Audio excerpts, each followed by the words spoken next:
Okay, so we're back here with part 3, and we're going to be talking more about communication.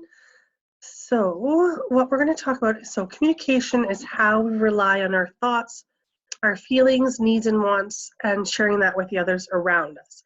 We're constantly communicating in our physical environment, even when we're not using our usual methods through speech, maybe sign language, a communication device, etc. Right? So there's lots of ways a person communicates, not just by voice, right?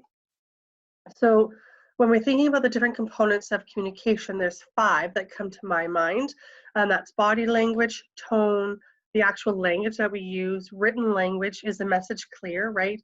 And then environmental influences. So body language is the first one we're going to talk about. So nonverbal communication, known as body language, sends a strong positive or negative signal, right? So if you look down below, it shows you the breakdown of how these pieces affect each thing, right? So our actual words that we're using to communicate is only 8%.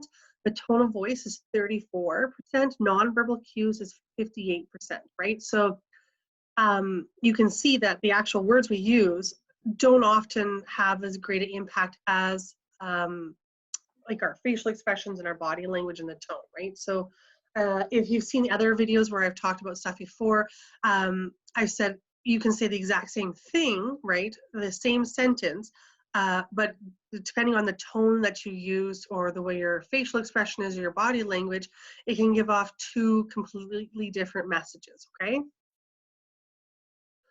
So some negative body language signals, there's a list here that I have for you. I'm not going to go through the whole one, but I'm going to point out some the key points.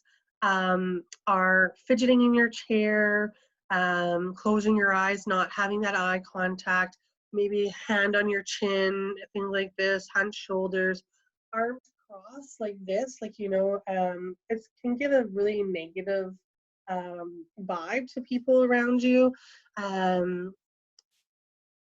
Face turned away, you're not paying attention, or you're looking at your phone, or whatever, yawning. Those are all things that can come across as negatively to other people. Okay?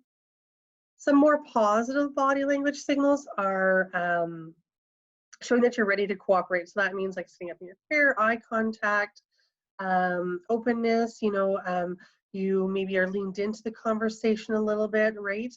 And then the other ones are sitting on the edge of your chair that are showing that you're engaged.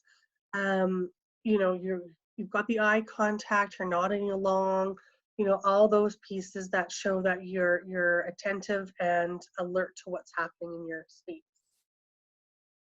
So that's what I have for that communication piece. We'll address more of it in the Facebook Live part.